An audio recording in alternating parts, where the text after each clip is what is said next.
This is ABC. Well, I can tell you, the network doesn't know what they're goddamn talking about. This is all Looney Tunes here. I'm about to quit. I am worth more than this. Okay, now here we go again. Ernie Anderson, ABC promo, Love Tsuburaya style, take 87.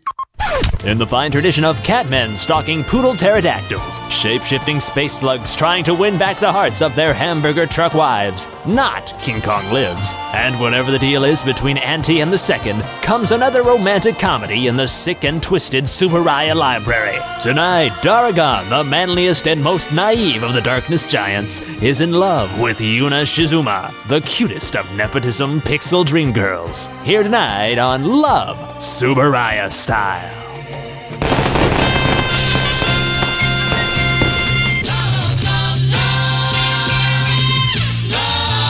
Tsuburaya.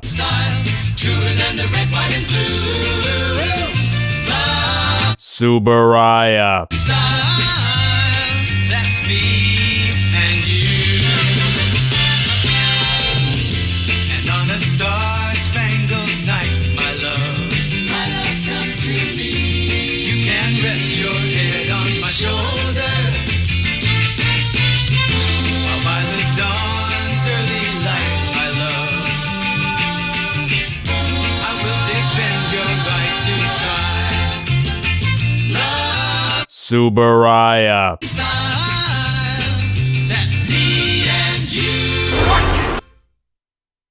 Hello, everybody, and welcome to tonight's episode of Pull the Ultra Trigger with your host, Raph, Enshohma. And welcome everybody. We got Laura. Oh, hold on. Let's bring in my co-host because what's the point of me talking when I don't have a reliable sideman to come in? So, hello, Mr. KaijuNoir. And I'm here. Indeed. So I don't know if you had a chance to listen to it, but we have just for tonight a new theme song done by our friend Brayton Connor. And I didn't. Yeah. That's okay. It gives you something fun to listen to after the show's over. So. And I will. Yes, you will. Okay, ladies and gentlemen, welcome very much to our weekly Sunday night show, Pull the Ultra Trigger. And tonight's a very special episode, for love is in the air. And what I mean by love, I mean terrible stalking. Creepy sex perverts. Yes, exactly. Creepy sex pervert nonsense. Mr. Andres, would you like to read the title description in the episode? And if I don't want to, but I will. Are you there? Yeah, I just muted Hello? myself so you can come out clear. Well, you didn't have to do that. Okay. Anyways, in the fine tradition of silver catmen, stalking poodle-pterodactyl, shape-shifting space slugs, trying to win back the hearts of their hamburger truck wives, not King Kong lives, and whatever the deal is between Auntie and the second, comes another romantic comedy in the sick and twisted Tsuburaya library. Darrgon, the creepy sex pervert, is in love with Yuna Shizuma, the cutest of nepotism pixel. What the fuck, Raph? Thousands of hardcore kaiju and tokusatsu fans scream in horror before their voices were silenced by the stupidity of it all. However, Enshohma swoons the gleeful joy while KaijuNoir sighs with bemused confusion. Will this be an adorable affair or creepy sex perversion common of Japanese pop culture? Looking at you, all of anime! Find out on tonight's episode of Pull the Ultra Trigger. Oh, we almost forgot. Zaragas, the transforming monster, is here too. Now, here's the big question, Mr. Andres. For the last 2 weeks, we've been revisiting one episode outside of Ultraman Trigger before we watch Ultraman Trigger. And I have in the description section episode 36 of the original Ultraman with Zaragas' first appearance, aka the most significant thing he's done since this, kind of speaking. Well, remember the CG Ultraman 2016 Ultraman short that had a monster that sort of resembled Zaragas? Yeah, it was Zaragas. It was just Zaragas. It was just made a lot more scarier looking.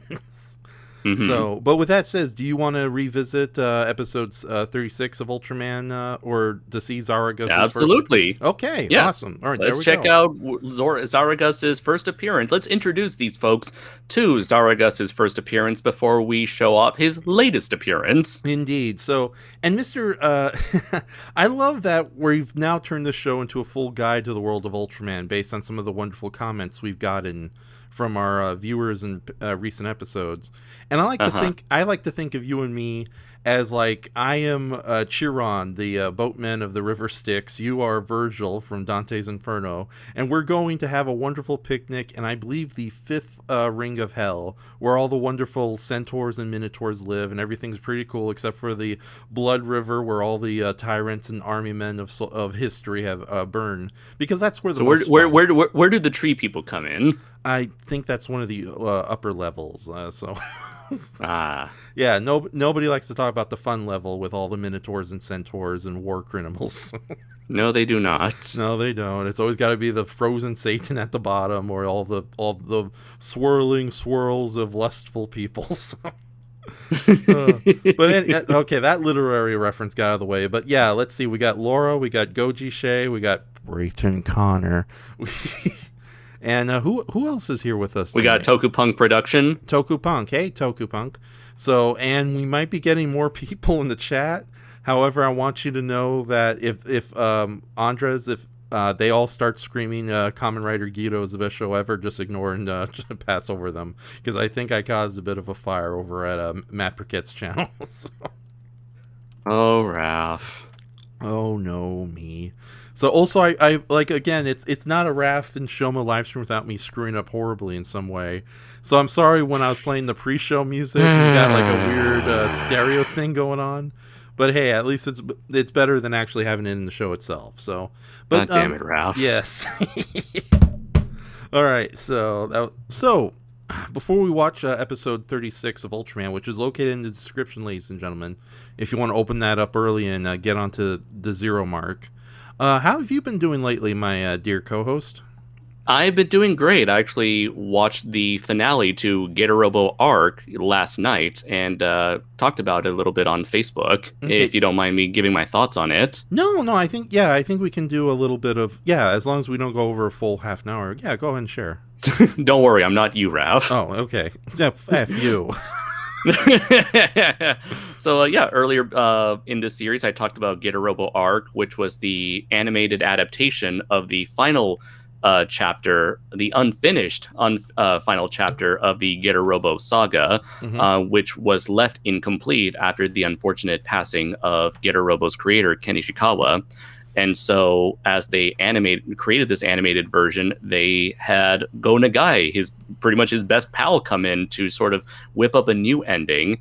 And it is pretty much what you'd expect. It was pretty much what I expected out of Go Nagai, to leave a very vague, open-ended cliffhanger ending. But if you liked Getarobo Armageddon and the ending to New Getarobo, I think you'll like this open-ended ending.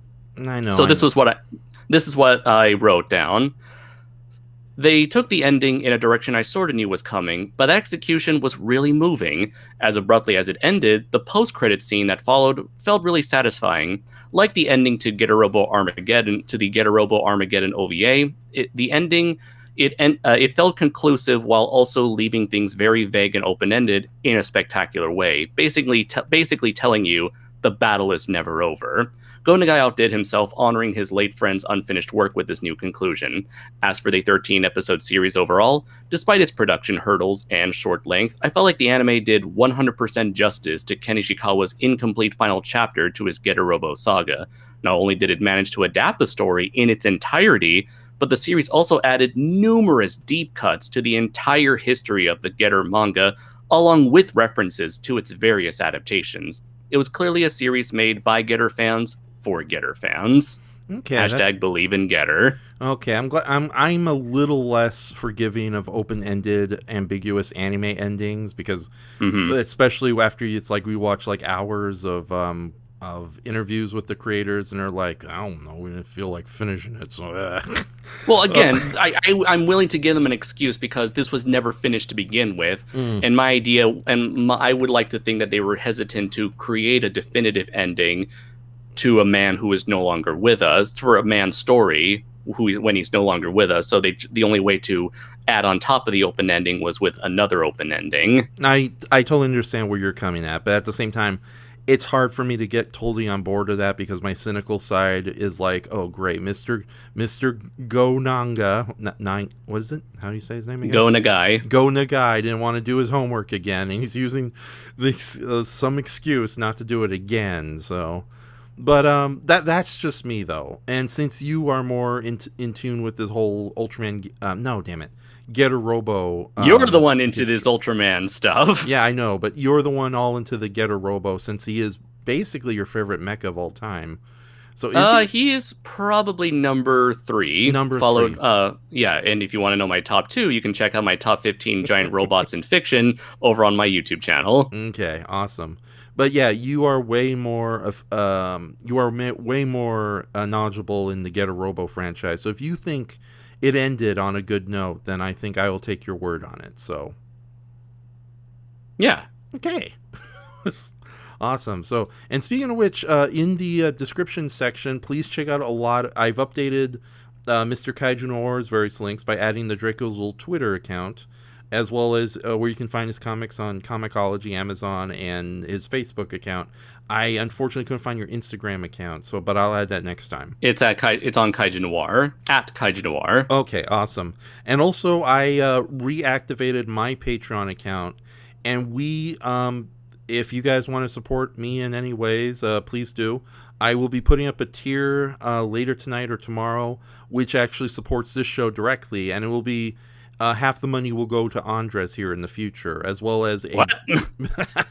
I figured, since you are my co-host and I started... I never agreed to this! But, dude, you're getting money. What scheme of yours are you trying to imply, Raph? Money to support the show and also I give you ain't half getting of it. my hands on any of your dirty money. But I want to give you money. They give me money. I don't know where it's been. It's digital. It's probably been lying with KiloCon somewhere. Okay.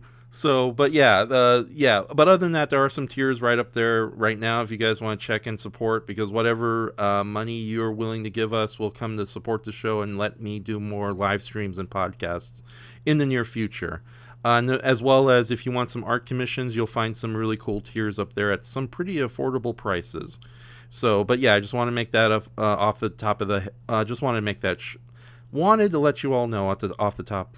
So sorry about that. I'm all excited because we're going to visit a kaiju that doesn't get enough love, Mr. Zaragas. So, do you have anything you want to say before we start watching episode 36? Believe in Getter. Yeah, I will, since you recommended it. So. All right, how many episodes was in this recent Getter Robo anime? 13. 13? Okay, so, all right. Yeah, the same number of episodes from Getter-Robo, Armageddon, and New Getter-Robo. Nice. That's the thing about Getter-Robo, because it's such a niche, because it's such a niche property these days, they can't afford anything more than 13 episodes.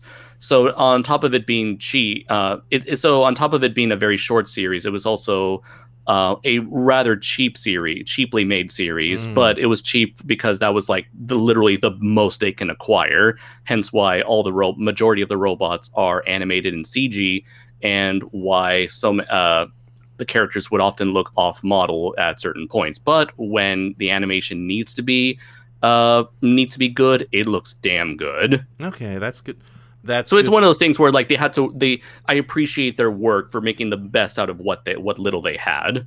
And isn't that the nature of tokusatsu and why we love it so? Yes, it is. Making do with what you got. Yes, it is. I don't know that you say that so beautifully. Meanwhile, I'm just trying to make sentences and it's not coming out well. So, no, Brayton, I'm not going to read your comments. They're not that insightful. But there is one quick question Goji Shea wants to ask of you, KaijuNoir. Your favorite robot movie? I'm very partial to the Iron Giant myself. That's a good one there. I'll have to get back to you on that, but it might possibly be Pacific Rim. Not a bad choice. Especially since there was never any sequels or spin-off shows. Right. Certainly no mediocre anime or some awful follow-up that told everyone to up yours. Okay, so do you have the link open, or should I send you the link for episode 36 of Ultraman? So you're gonna have to share it with me because it's blocked in Japan by Tsuburaya. Oh yeah, I keep forgetting that. That's very foolish of me. So in the future, we will not do that. So, all right, share screen. Yes. Share the audio. Yes. Uh-oh, where are you? Oh wait, window. Chrome tab. There we go. Sorry about that, everyone. I'm learning. Atomic batteries to power, turbine to speed. Indeed. Because Raph's brain is in fact out of order, there's a post-it to... Oh, F you, Brayton. You suck as much as Kamen Rider Gito. Okay, can you see it okay? Roger. Let it move out. Okay, awesome. All right, so ladies and gentlemen, open the link in the description. This is episode 36 of Ultraman Don't Shoot Arashi, and it is the first appearance of Zaragas. We'll share our thoughts on this episode before we move on to Ultraman Tiga after this watch. So, but let me make the screen bigger for you, Mr. Andres. Okay, a little bit of audio, nothing too much. Okay, are you ready, ladies and gentlemen? Aye, aye, Captain. All right. That was so definitely Laura Fitkin and Goji Shea talking at the same time. So, on the count... Oh, wait. I'm sorry. Okay. Oh, God, this show. Why do How I do you this? fuck up a simple countdown? I don't know what a 4 is. Okay, so, ladies and gentlemen, in 5, 4, 3, 2, 1. Ooh!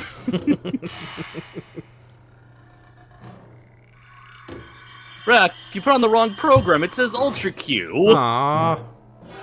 Oh, wait a minute. Ah! How dare Ultraman scare us like that? Don't shoot Arashi! The kid is only 4. Sorry. On his chest. So they're not appearing in this series. That's right. Neither is he, I think. Yeah, a lot of these silhouettes, minus maybe this guy. Who is he? I think he's Mogura from the Red King episode. Okay. One of the Darrgon suit monsters. Yeah, but the majority of these monsters are all creatures from Ultra Q that have never made a return appearance. Uh-huh. So, there's this Antlar, though. He definitely showed up in Ultraman. Okay, I think that's Megular. Okay, yeah. Okay. Spike face. Yeah. Alright, Naranga. That's Naranga, of course. Yeah, good old Naranga. A monster who shouldn't work, but he does work. Gyango. Yes. Yes. The Mango. Yeah. I don't know who this guy is. Yeah. Don't know what he is whatsoever. Balton, Neither is he. I've never heard of him. Yeah, Balton, what's wrong with your claw? Hey man, it's personal business. Featuring transformation monster Zaragas. Don't you love how the Ultraman shows just like, today's special monster guest, this guy? On this week's the new Scooby-Doo movie, Scooby-Doo meets the Addams Family. Laura, that's Zaragas, the monster we're going to be dealing with today, so... That's a horn, not his nose. Apparently it's well equipped. Yeah.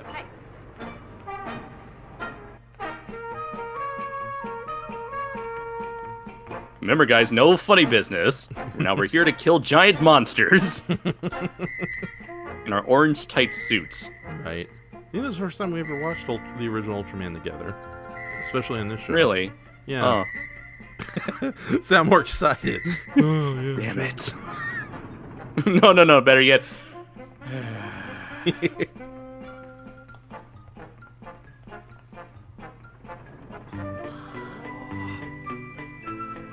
My god, they've hidden an entire church in here! Nice.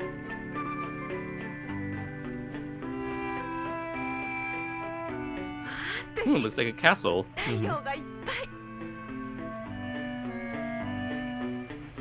Now this is basically an indoor dome that's made to look like the outside. That's pretty interesting. Yeah.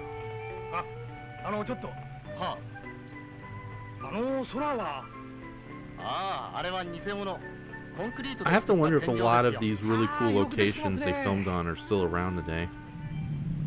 I mean, there's a lot of old locations that are still around in Japan. Oh no, it's the yaw pool! Here a couple of series early! He's literally... The sky is literally falling! Yeah. There, the special effects guys are drunk again and falling through the set. Like that one vine where the guy falls from the roof of his shop. He's like, hey, Ernie! Yes.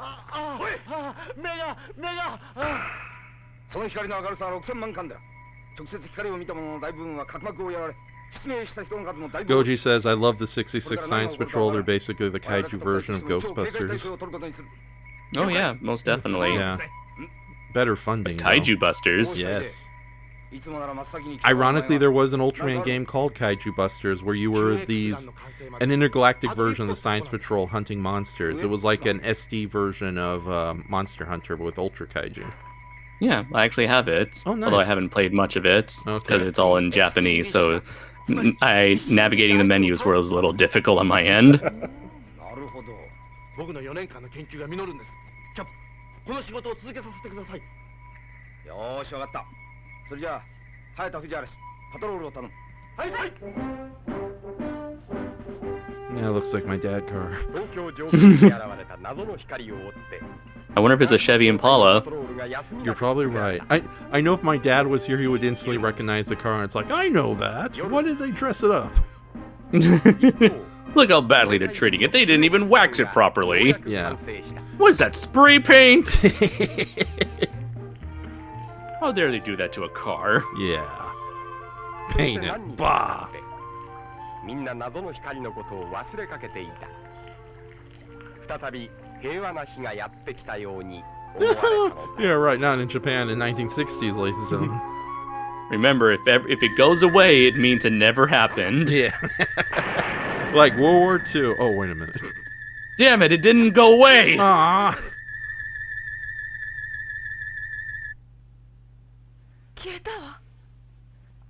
Now we can forget about it again.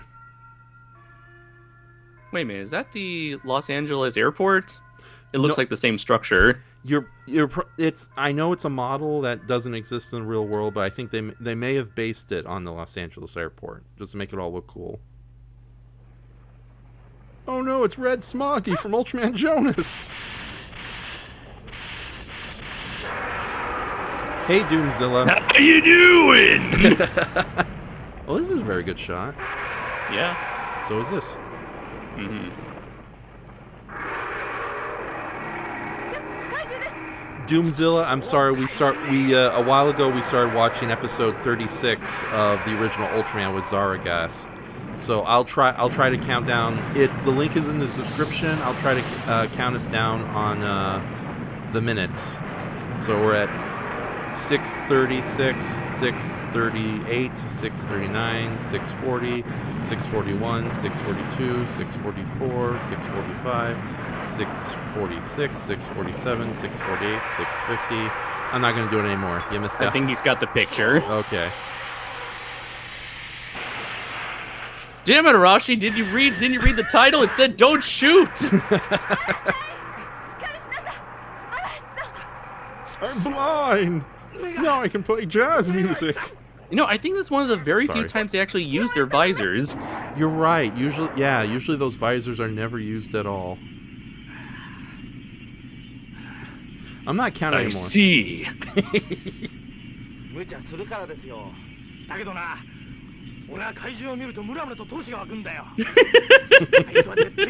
Oh, I can make a joke about this in our law enforcement, but I don't want to. Yeah. Or a joke about my own obsessions. Ooh, giant monster! Yay, I'm all fired up.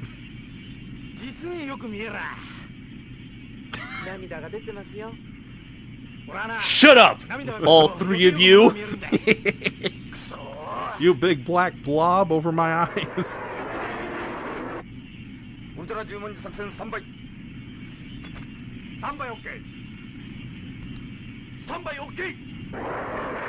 Do you know why sometimes they have to use English words when they're giving out commands like that? Sounds more special. Okay.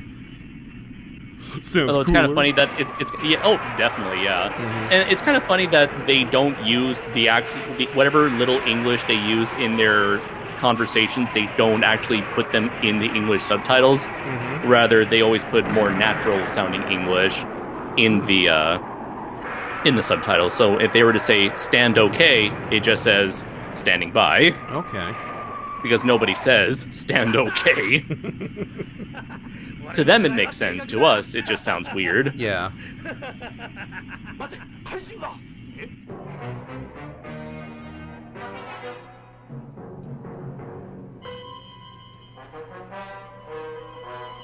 My God, he's been smoking the red Martian weed. Oh no.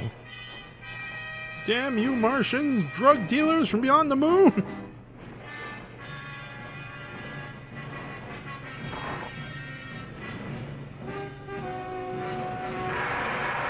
That's kind of weird that he's called a transforming monster, but whatever transforming he does, he just sheds his shell. Yeah, I do know that. I don't know if you can call that a transformation.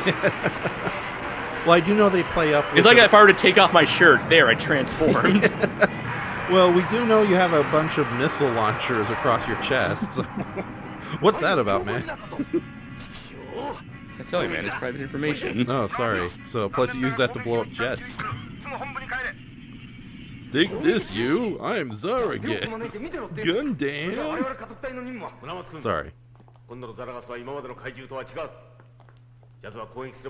I was going to say, though, that in more recent appearances, they have played around more with Zaragas's transforming abilities.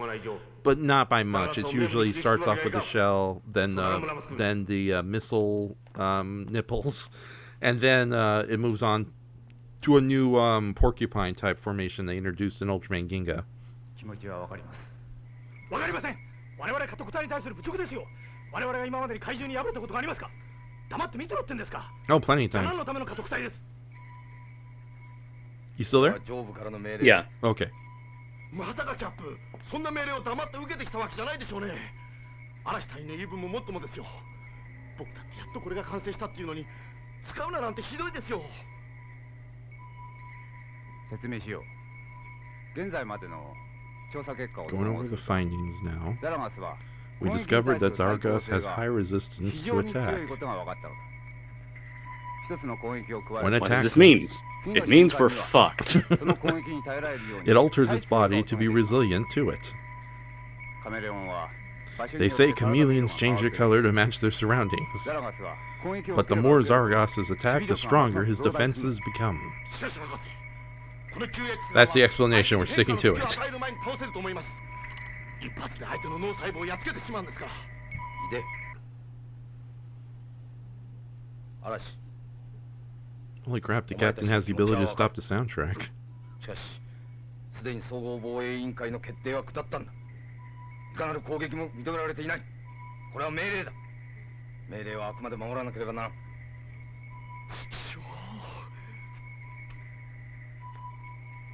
Arashi, no! 絶対負けないんだから。 My god, now we have to deal with Ghidorah! Oh no! And he's gonna take off his shirt. It's like, sorry, that was just my ringtone. Okay. 家督隊の応援お願いします。了解。全員出動。しかし、子供を救うことが目的だ。怪獣には絶対手を出すな。 Why would you want to get engaged with a monster?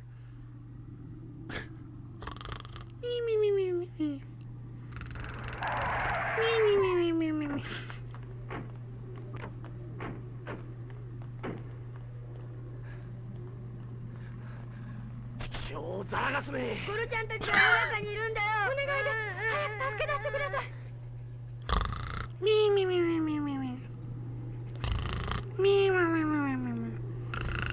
私が行きます。俺も行く。嵐。 Don't you want to join in the snoring sounds, Andres? 絶対に手がんだ。 Nope. Okay. Oh, Red King, he stole my wallet. Knows he's sitting just like Godzilla in Godzilla vs. the Sea Monster. Right. I have to. Okay, obviously you can't do that even in a monster suit, so I have to wonder, did they hit like a tiny stool or something? In its tail. Yeah. It's not a bad idea, actually. 助けに来たんだぞ。おい。おい。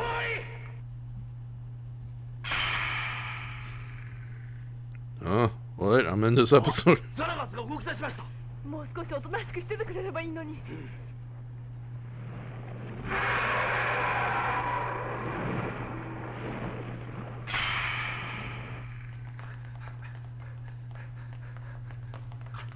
Thank you. I do follow in the school of Shemp impressions, Godishe.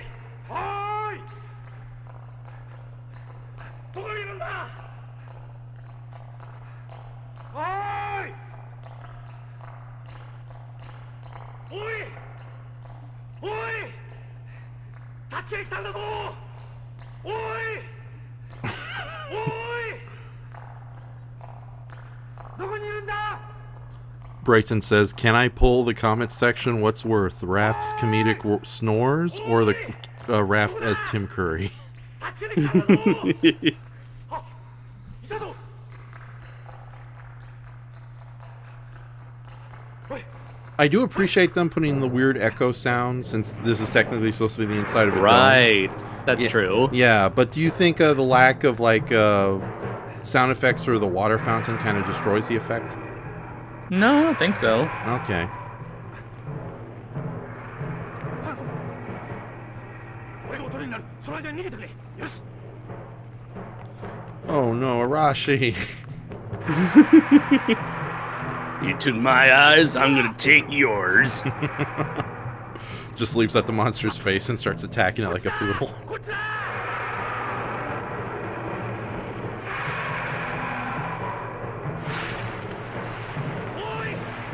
Wait a minute, this looks familiar. Yeah. Carnosaur. Right, yeah, you're not Bryce Dallas Howard.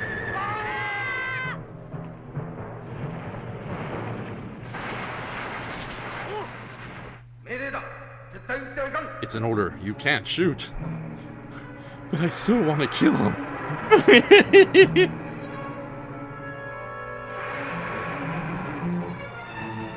1 minute, almost there. I'm coming, hold on. Just give me a few seconds, I'll get there. I'm a very slow walker despite my incredible girth.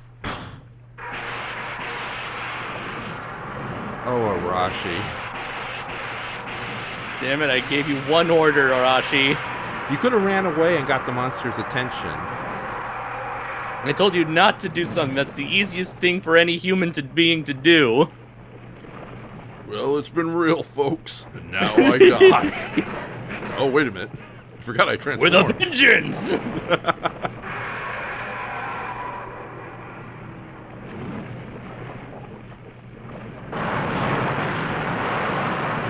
Uh-oh.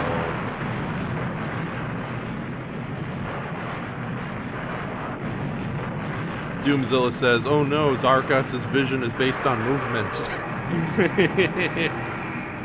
And Laura says, won't someone please think of the children? Hayato sure is. Yeah.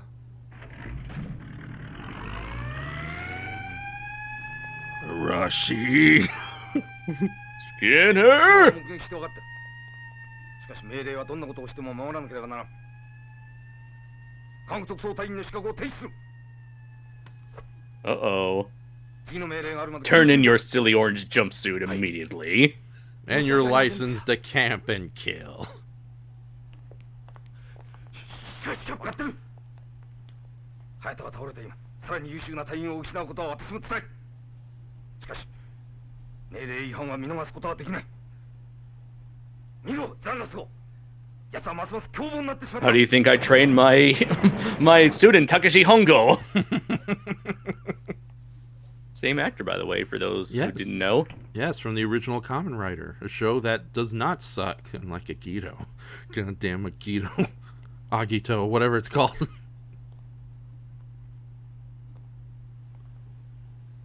You just hate the color gold, don't you? No, I don't mind the color gold. I just hate bad writing. Nah, I think it's the gold. Nah, okay. 目痛いだろう。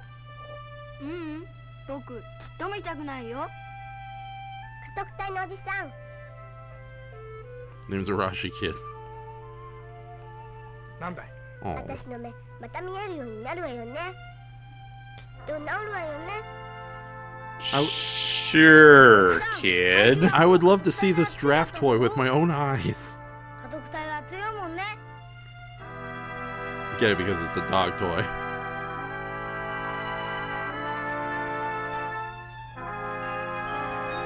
This is surprisingly very effective. Yeah. 嵐。 You still there, man? Did you get that water I asked? 嵐。ザラガスめ。いつまでも貴様を盗まらしておくわけにいくか。くそ。 Damn it, Arashi, you're a loose cannon, and I don't appreciate your methods. But you don't get results, you bastard!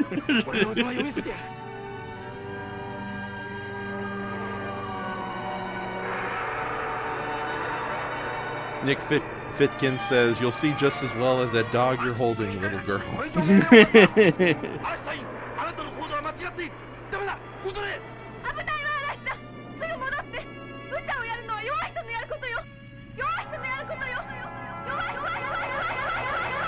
Damn it, how are you calling to me, woman? Oh, through that. Yeah.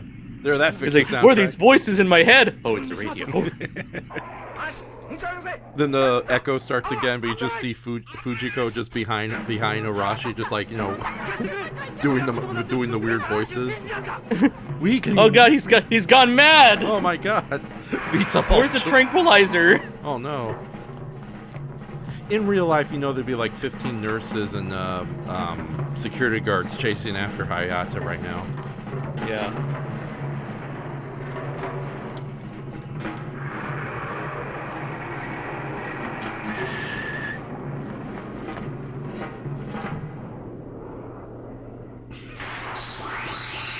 Oh, I wanted to see an Ultraman with a blindfold on.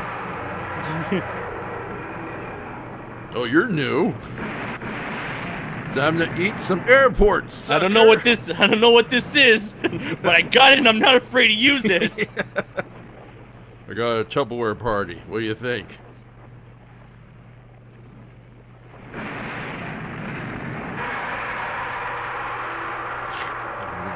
Put the money on the table. Where am I? What's going on? Oh, God. What have I done? I'm not impressed by your model jet. Check out my UFO model. It's cooler. Oh, thank you.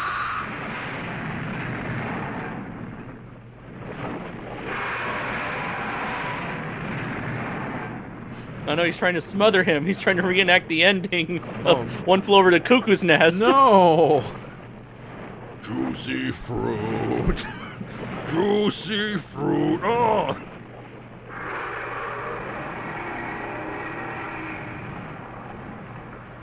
Doomzilla says, let's play Frisbee. Who's first? I think that was a modified King Kong roar. Yeah, and speaking of modified, Goji Shea, he just enlightened us, the Zaragas is actually an altered Gomora suit. Oh, interesting. Yeah. Oh, yeah, it explains the bent neck. Mm-hmm. And the big, sexy hips. I mean, thighs. I mean, oh, damn it. Gomora, why? I just realized Gomora was the original hip girl before Rika showed up. And now they did turn him and as well as many other Ultraman monsters into girls. Oh, God, that's right.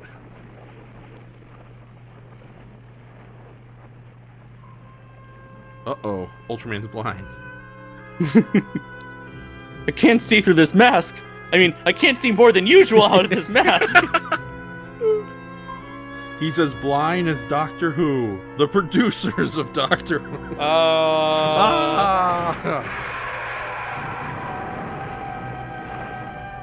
I didn't see that coming. I like this. It's a very interesting dilemma for them to put Ultraman in. Mm-hmm. I'm gonna shove this right up his bumhole. He won't see it coming. Enough with the butt humor, Andres. But butt humor's the best humor. I'm gonna remember that.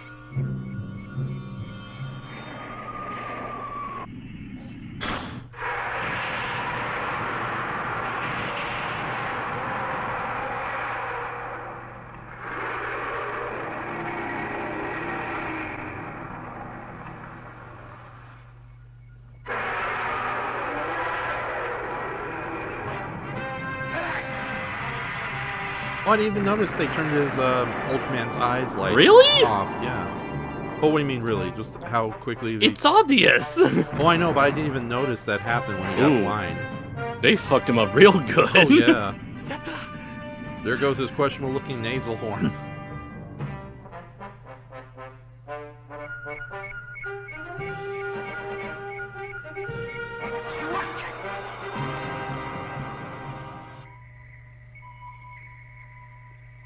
Oh, my shoulder.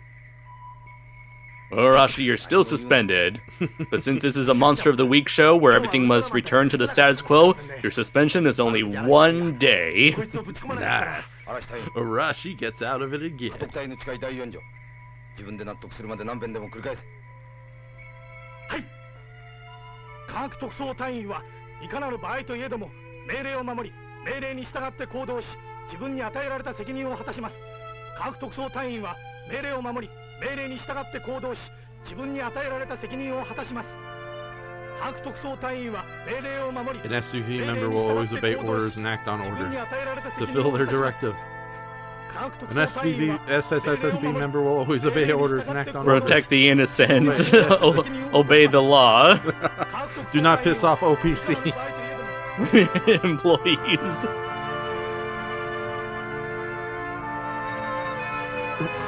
I do like how I don't know if it's just kind of the innocent era of this show, but like how the characters can go back and forth from like deadly serious to like redeemed little kids who are happy they're back. I think that's just the nature of Japanese media. I mean, just look at anime and how often they drastically shift tones from super serious to super goofy. Okay, so that was episode 36 of Ultraman. Hirashi shoots a lot. Because, he shot a lot. So. And Laura mentioned they grinded his horn up and sell it on the Chinese market to impotent men. Oh. Oh my god! It's What else? Okay, what else? What other comments did everybody make? I know Brayton made a pretty terrible. Laura also said, "Where's Ultra seeing eye dog and the Ultra cane?" Funny enough, I'm honestly surprised they never made an Ultra dog. You think they would have, with like Super Dog, and like Bat Hound. Well, it's funny you should mention that, because in Ultra 7 there were plans to make one of the capsule monsters a dog-based kaiju. But that never happened. But years later, they kind of revisited that concept with Gardy, the ancient dog monster of evil Tiga, in Ultraman Tiga. So we kind of had an Ultraman doggy. Unfortunately, it didn't end well for poor Gardy in his 2-part appearance. So, spoilers. But yeah, that was okay, so was that a pretty solid episode of Ultraman, or kind of an average? Absolutely. I definitely love the episodes where they put the focus on one of the members of the anti-kaiju force, because very rarely do they ever get a time to shine, since it's mostly just like, constant spectacle, and they're there basically to move the plot along. So to have an episode focusing on the impatience on Arashi and him having to deal with the consequences of his own impatient recklessness, and for him to sort of rectify the mistakes that he made, was a really nice change of pace. And it was a really nice spotlight, or I would say a nice spotlight on the character and the actor himself. Yes, okay. And not only that, but it's cool that actor, I've always kind of liked that actor very much. And it's funny how he kind of plays, I don't want to call him a ruffian, but he's definitely like the muscle of the team, both in the original Ultraman, and of course they liked him enough. They brought him back in Ultra 7, although just basically the same character, different names. And Laura asked, "Are there no Ultra animals? Is that Bull 1 the closest thing to one?" I think she might be referring to Miklias from Ultra 7, which are the capsule monsters that Ultra 7 utilized. Yeah, although they themselves are not Ultra beings. They're just monsters that I had presumably Ultra 7 collected. Yeah, I think she's referring to whether or not like animals or even non-human creatures can become Ultramen. And that's kind of a good question, although for the most part the Ultramen are just like humanoid aliens who are closely related to humans. But here's the weird thing. On their planet, there are no other species other than Ultramen and women. Yeah. Well, I know that the official origins for at least the Land of Light was that the Ultra beings, they started out as a very human-like race, practically human, but then their sun went out of control, and in order to survive, they had to alter themselves to become giant metallic giants. In doing so, they started a new reign of peace and prosperity across most of the universe, which pissed off a lot of the pure evil monsters and villains of the galaxy. Imperon alien from Ultraman Mebulus being the biggest. Ultraman Taro. Okay, that's not a bull. He just has. He was just born with. He and his father, and as well as Taro's own son, their horns just run in the family. Yeah. So no, for the most part, with possibly the exception of Gardy, there are no animals who transform into Ultraman. So yeah. Which would be, I don't know, that would be kind of interesting. Because, yeah, like what would happen if Zaragas got the Ultra Eyes and turned it and put it on himself? Nitfitkin also said, if there's one thing you guys have taught me, everything is better than the American CSI Ultraman episode so far. Well, pretty much anything is better than the American Ultraman. Yeah, you guys are all having like flashbacks of that one Dada episode we watched. Of course, it's Ultraman powered. What do you expect, Raph? It sucks. Just like a common writer, Agito. But yeah, I would love to like revisit more Ultraman powered episodes and see if we could survive. I still love that you both think my questions are legitimate. That's the thing, Laura. Sarcasm does not translate well over the internet via text. Yeah, and not only that, but we are talking about the Ultraman franchise. It's like yeah, like anything ridiculous can be is taken seriously in this show. I know. It's like what is it? I had kind of an ex-girlfriend, I should say, who made a joke. It's like, oh great, did Ultraman ever fight Pinocchio? And then it's like, well, he kind of did. Oh my god. And yet, I think Ultraman does a better job trying to explain its silliness than, say, Super Sentai. Because, like, getting back to the Pinocchio monster who shows up in Ultraman Toro, they make a good Taro. They make a good explanation that that's, like, a marionette made from an alien plant or an alien tree. And because the wood is, supernatural and extraterrestrial sense, of course. Yeah, the marionette becomes a living creature. Now, that's utterly ludicrous and stupid, but it's coherently stupid. Whereas opposed to like Super Sentai, where it's like, oh, it's an ancient Chinese sorcerer who can transform into a cell phone. Wait, what? Wait, you mean he was always a cell phone? Is that something he does recently? No, he was always a cell phone monster back in ancient China. Okay, so how did he know about cell phones back then? Fun! Okay, so I'll be right back. I got a little doggy that wants to go outside. If you want to go over the comments while I'm gone, I will be back in a minute.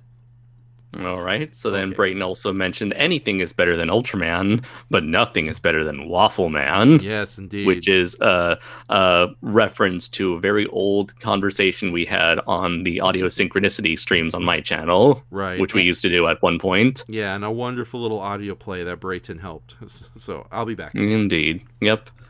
Let's see. Goji Shea says, what I may lack in size, I make up for in girth, says Zaragas.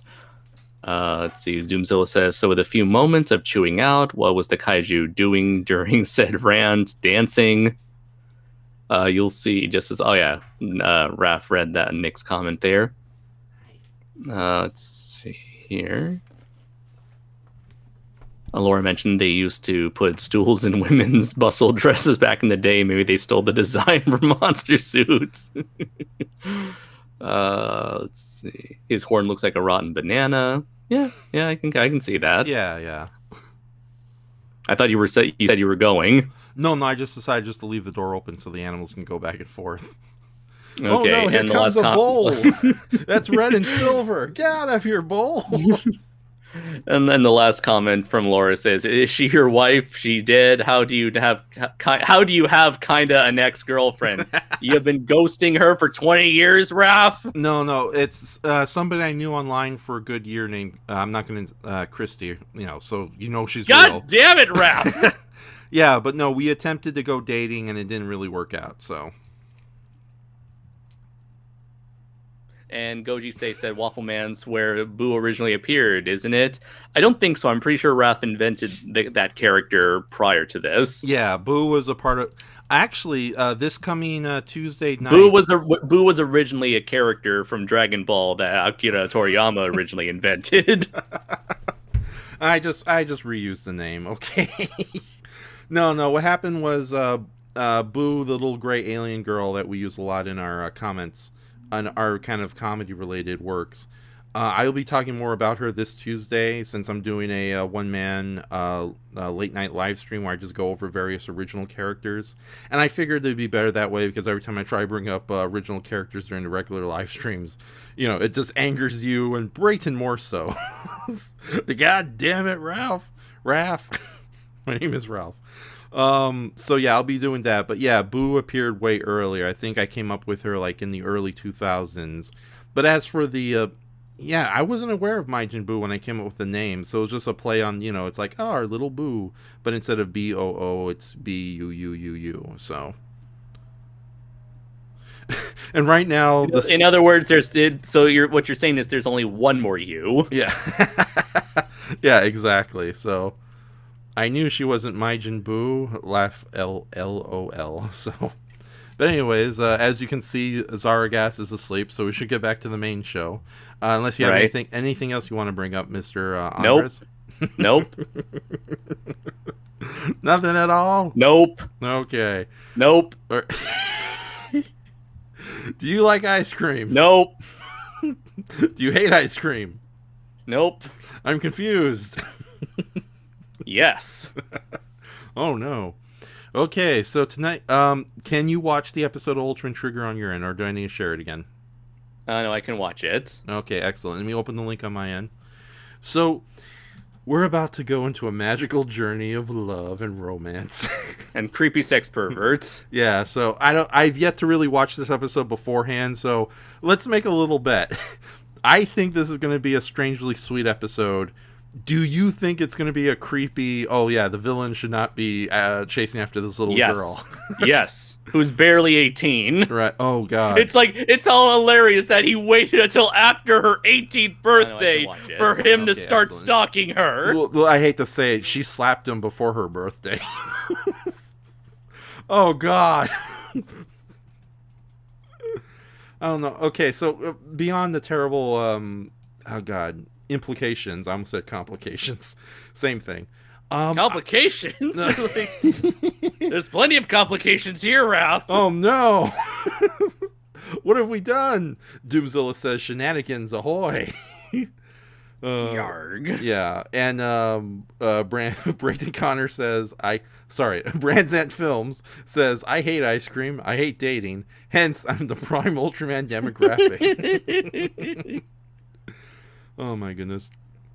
Okay, so yeah, I'm kind of a sucker. Before we begin tonight's real proper episode, I am a full-on sucker for these romantic comedy episodes. I'm a full-on creepy sex.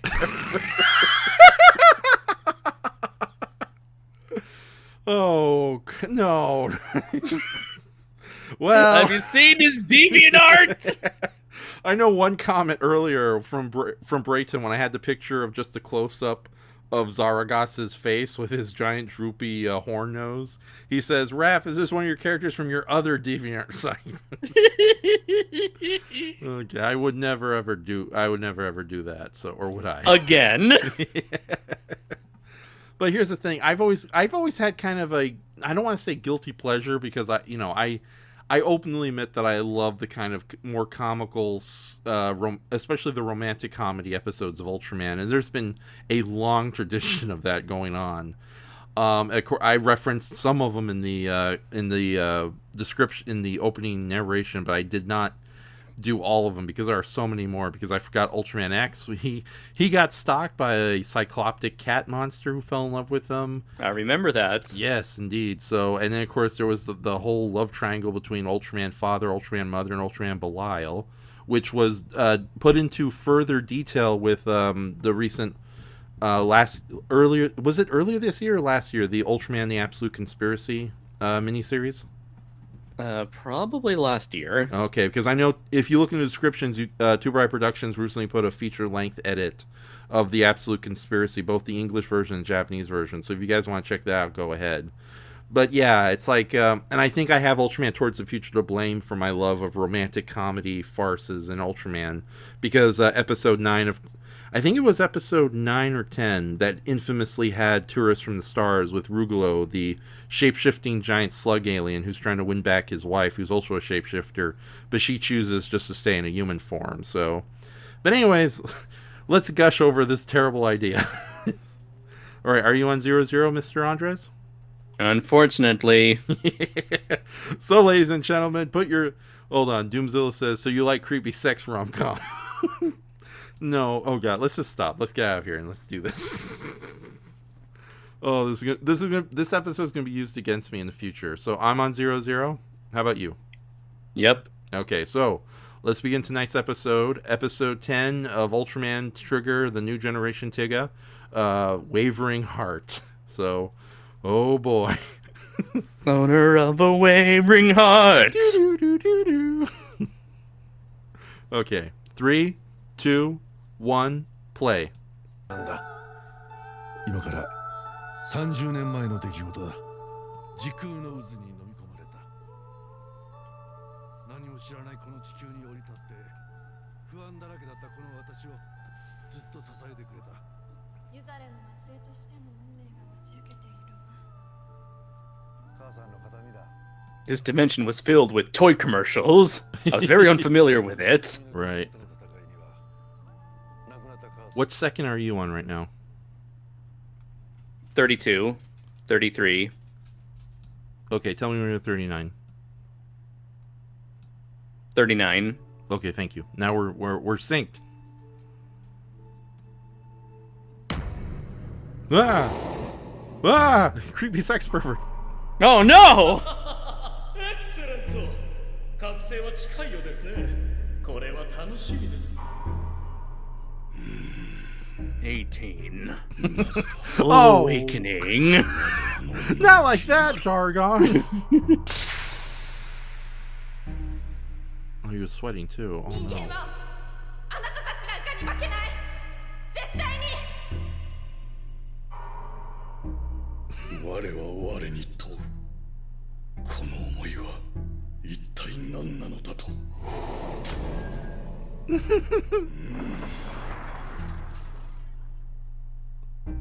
He doesn't need a tail to sit down. 私も買えばよかった That had to be like a special stunt actor who can do that. Yeah. Oh no, not the schoolgirl uniform. Darrgon, no. Damn, what did I tell you, Raph? He's a creepy sex pervert. Oh, come on, that's completely Look natural. at this, Raph. It's wrong. It's wrong.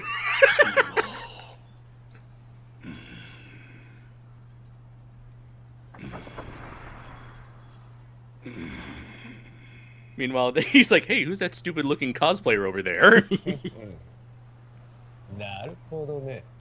I'm stalking her too.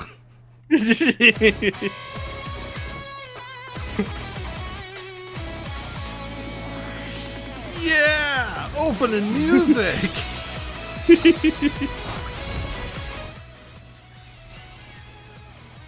I see you too are a man of perversion. Let's compare notes and photographs.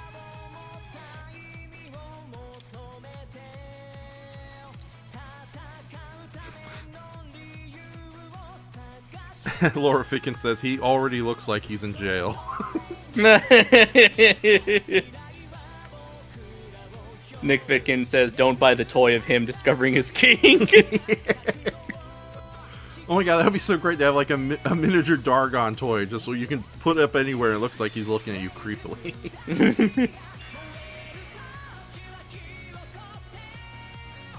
Yeah, this song has definitely grown on me. So, but then again, when you're tortured enough, you can pretty much accept anything.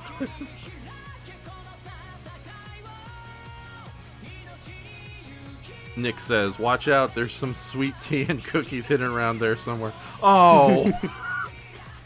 Oh, it's gonna be one of those episodes, huh? Thank God I don't understand that reference. Me neither. I say, knowingly. Darrgon is in love with Yuna. Oh no. What new information does the stone tablet reveal?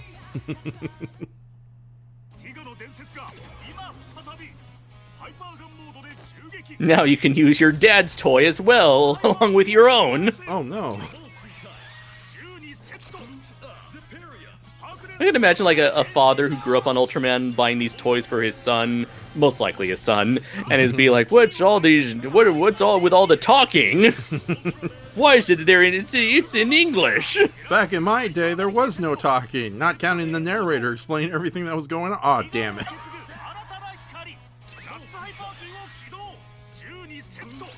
This song has, Brayton says, this song has grown on me. Do you understand a word of it? No, but it's got a good beat. You can dance to it, Brayton. I understand pull, the, and trigger. Yeah! Take that, Brayton. Party pooper.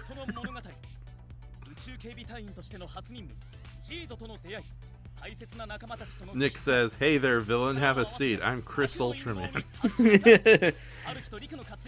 Why would a guy dressed like you be here This to is meet my a skin. barely 18 further? Why would a guy want to meet a girl I'm who's technically barely 18? And I'm 3,000 million years old. Well, you say that, but I have the jet logs. 今のとこ動く気配はねえぜ I'd ship those two. 怪獣の鼓動をキャッチしたから、 No, I この wouldn't. 数週間動きなしってどういうことなんだろうな。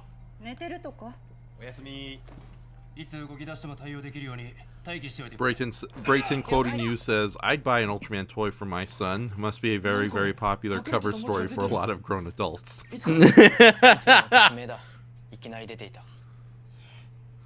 Speaking of which, Andres, I need more Ultra Kaiju toys for my son. Jack Hog Gonzalez. Oh no. You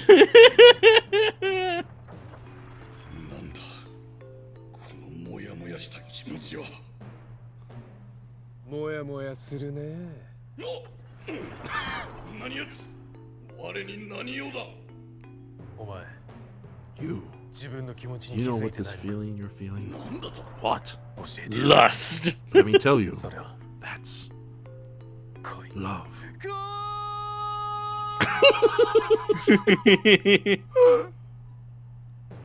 Nani?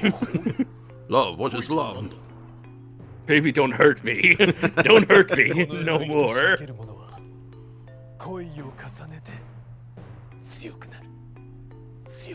Grow stronger through love. Uh-oh.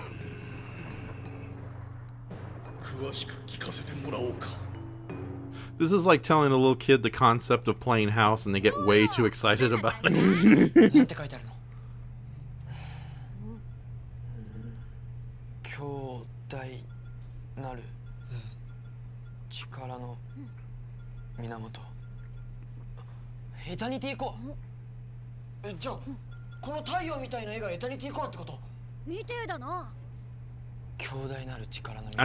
There was never an eternity core in the original Ultraman Tiga, was there?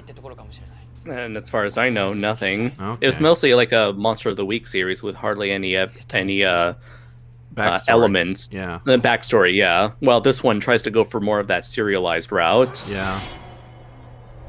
Like half episodic, half serial. Yeah, yeah. I think I prefer that. Because, no offense, Ultraman Tiga, but after talking to some friends who know the history, the show was kind of made on the quick, so the backstory was very vague and nebulous until they finally clarified everything for the movie.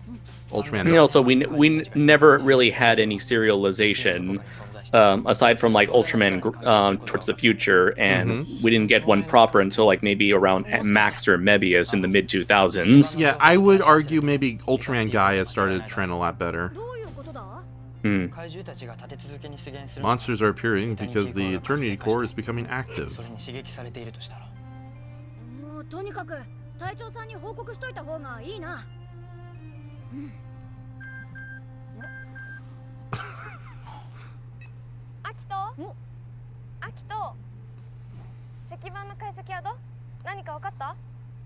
That's a weird shape for a smartphone. Yeah.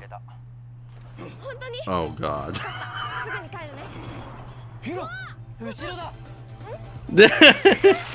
Creepy sex pervert! Bad touch! Stranger danger! Laura asked, Chris Ultraman, is your username Ultraman Must Die 69? Excuse and me. Brandzen, Be sure to like, comment, and subscribe. You bunch of creepy sex perverts watching this channel right now. Zophie is disappointed. Brandzen Film What are you says... saying? Oh no, Brandzen Film says, your username is Ultraman Tight... Oh, no, Brayton.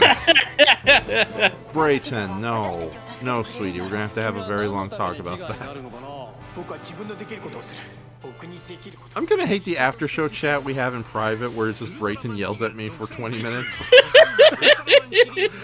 damn it, Raph! Why can't you make the show about Frank Sinatra?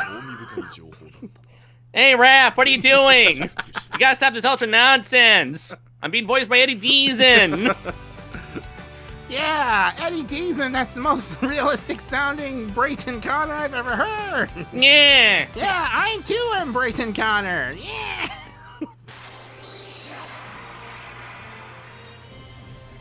What's this, official Ultraman shop? Okay. Yeah, it's the same thing they keep advertising it for the last like 2 or 3 episodes.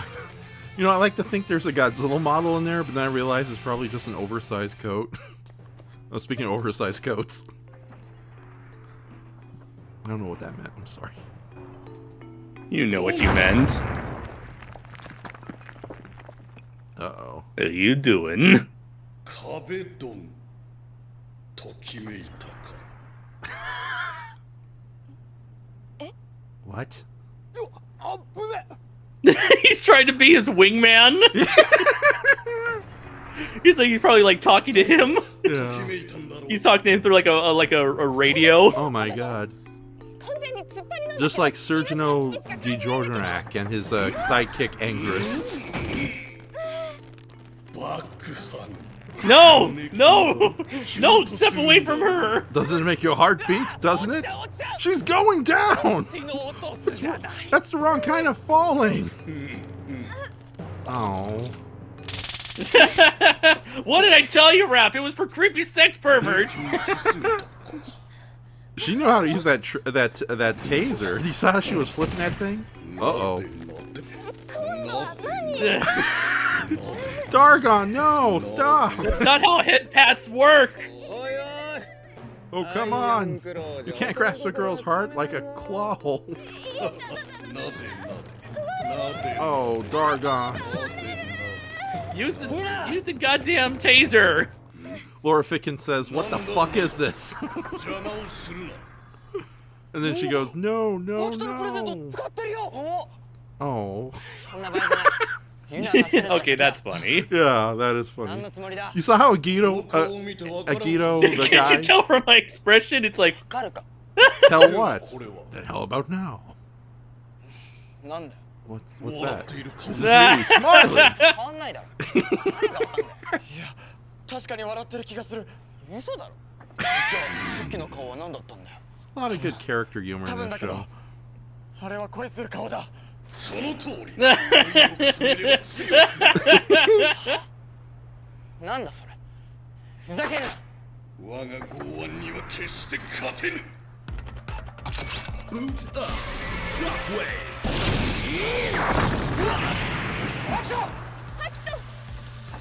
う相変わらずやるようだな動けろ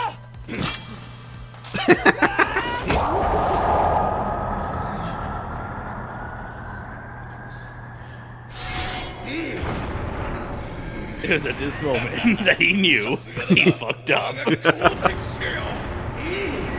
Flashback. So like the pre-trigger days? Yeah. Cool. We're fighting here. Focus. Oh my goodness. Doomzilla says this is so stupid, I love it. Thank you, Doomzilla. Welcome to my world.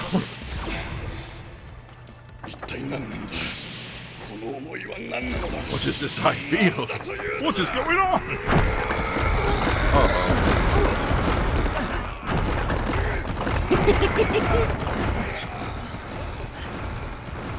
They're pulling a Star Trek.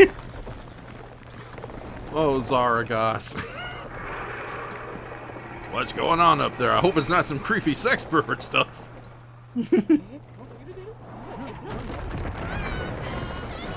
That's nice. You know, nice little like added vehicle in the background, in the foreground. Yeah, I love that they put a little dubbing in there too. How you doing? The real star of the show is here. I won't stop until all the creepy sex perverts are gone.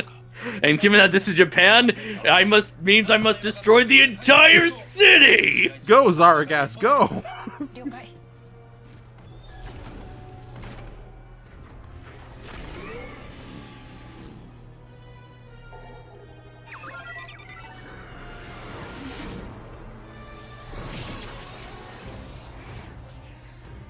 Love should be wholesome! Uh-oh. I think Zaragas sees something he likes.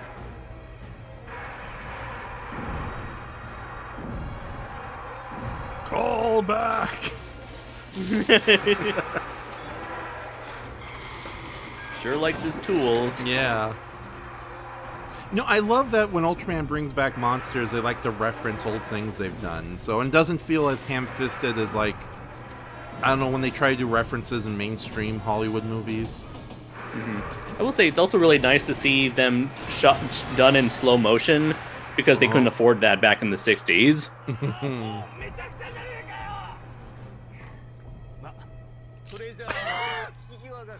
This day's screwed.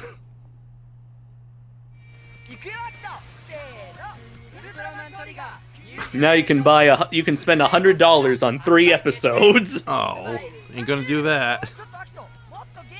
Wait, technically that means it's only $1 in yen, right?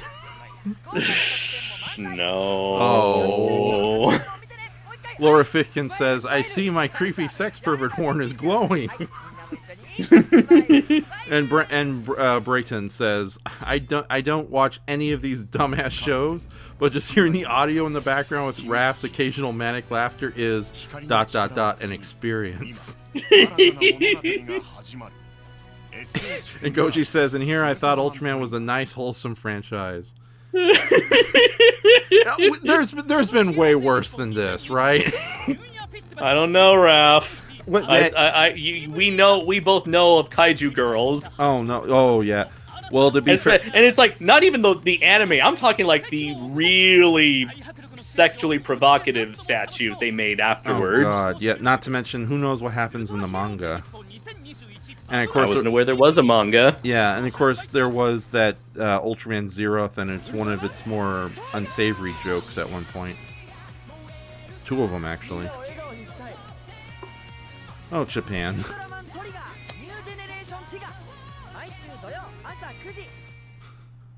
What are they advertising? I don't know. Besides the show we're already watching. Yeah. Oh no, don't shoot Arashi or whoever's in there.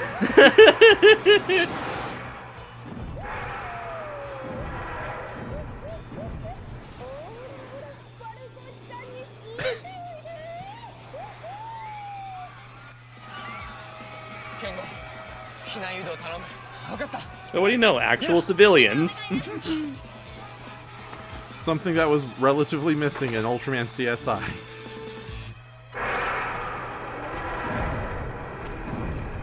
Time to take my shirt off. Oh wait, not yet. Okay.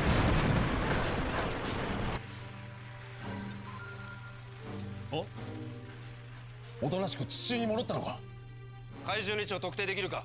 誰に言ってんだっての任せとけ。 Locate the monster. I am a monster. Oh no, not the Hot Wheels. Doomzilla, look away.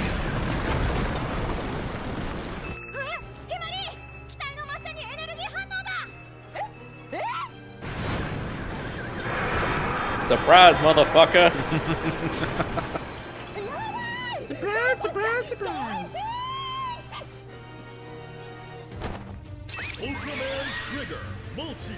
At the very, as annoying as the talking is, at least they're not making little like jingles like the Kamen Rider belts. Yeah.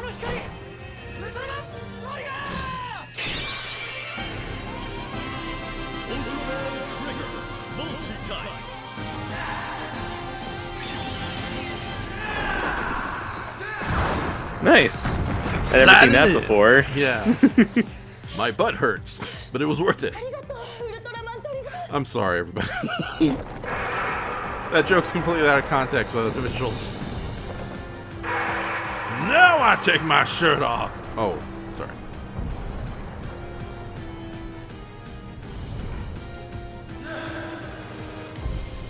Hey, look, there's the Shiba dog that appears in every Ultraman thingy. Oh, really?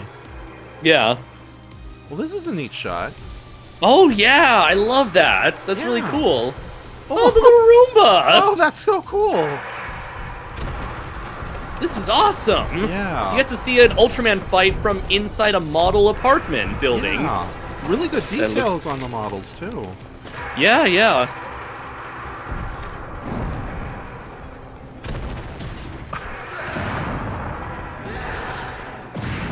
Oh, Gomura's neck! Ouch!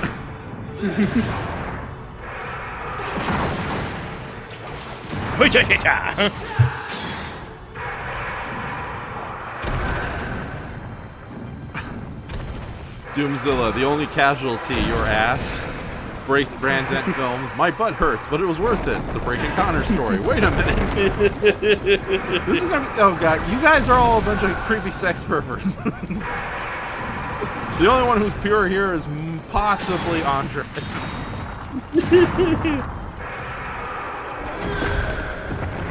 Oh, that's a good shot. Yeah.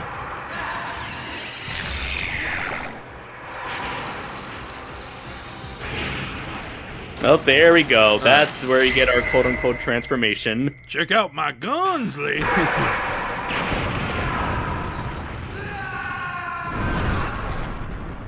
Oh, wow. Wow. I wonder what kind of shot you would call that. Yeah. I guess a tracking shot, maybe? No, I don't know. Probably. That's the only one I could think of at the moment.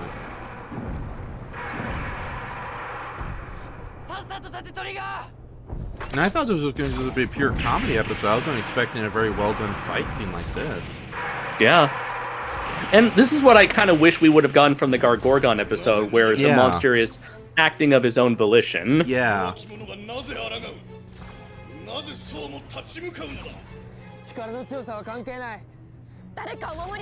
Our wish is to protect and help others. That is what drives us.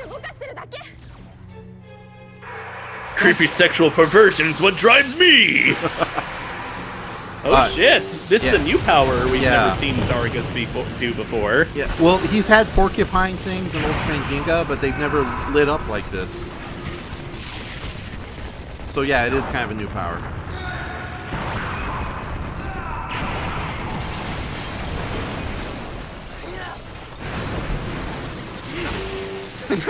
That's pretty cool. Yeah. 心配ないなんとか生きてる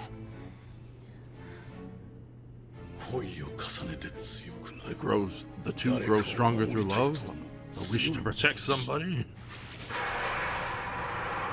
Using I've got a bow tie of electricity. That's cute.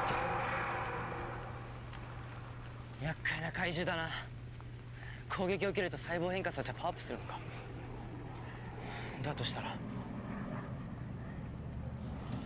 成瀬隊員ガッツファルコに搭載された液体窒素トリガーの攻撃に合わせてあの怪獣に散布するんだ冷却作用で細胞の変化が停止するはずだ分かったトリガー俺たちを信じて怪獣攻撃しろ Ultraman Trigger Power Type Do you have any idea what Darrgon is? Nope. Okay.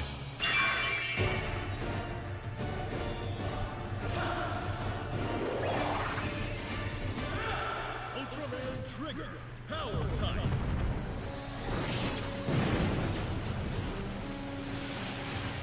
Okay, so they're using nitro. No, darn it, cold stuff. Nitroglycerin. Yeah. No, they're using like oh god, what's the opposite of nitroglycerin? The stuff that's supposed to instantly cold freeze stuff. I don't know. Okay. But yeah, they're doing that to kind of stop Zaragas' transforming abilities. Quote unquote transforming abilities. You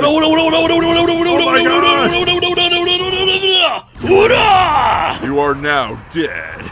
I highly doubt that. Wrong reference. Oh, you're doing. Okay, that's cool. Yeah, Darrgon, you redeemed yourself a little bit. Not really. Yeah. Thank you. It's liquid nitrogen. That's what I was thinking. Thank you, Doomzilla. That's the power of a sexual pervert.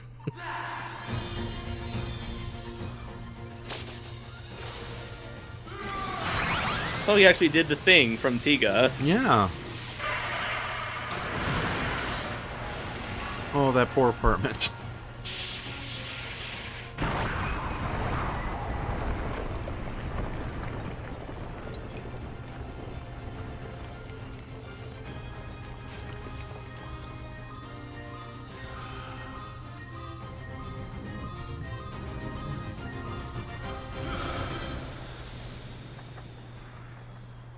Well, that was fun.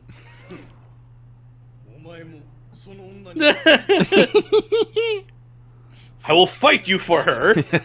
Arm wrestle? Thumb war? Oh god. Very well. I'll accept you as a worthy opponent. In love.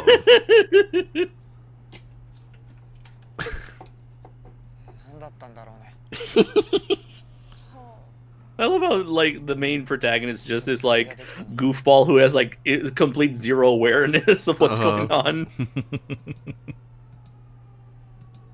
So, it's like, so we just, like, do we just stand here awkwardly until the episode ends? Right. That strength is strong, and I will protect someone. Do not underestimate them. These frail humans with their strong will. Oh yeah, he's definitely on a redemption arc. Redemption arc of being a pervert.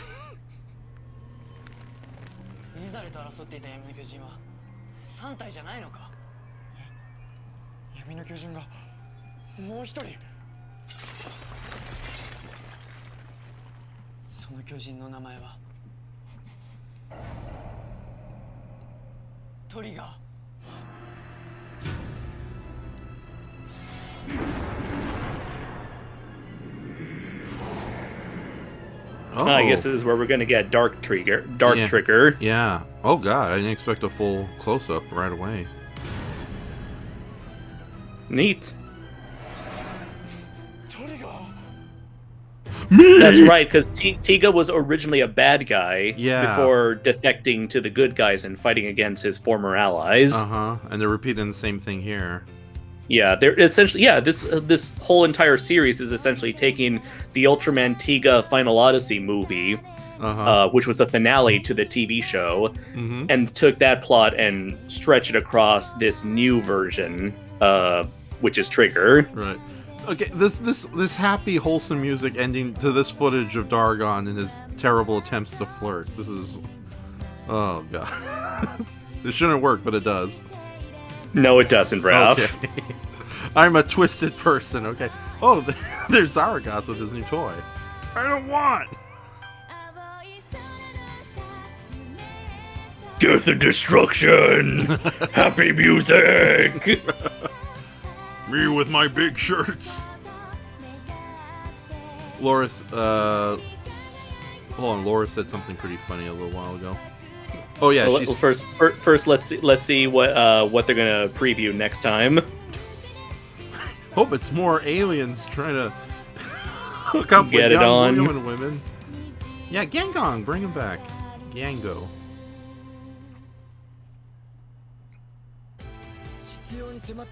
All right, so we have her again. Another creepy sex pervert.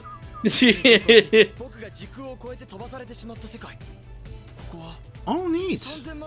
Oh wow, he actually gets to go back in time. Yeah, that's never really been done in Tiga. Like, we've seen flashbacks, but not like a whole actual dream sequence or revisit. Oh, he actually is going back in time.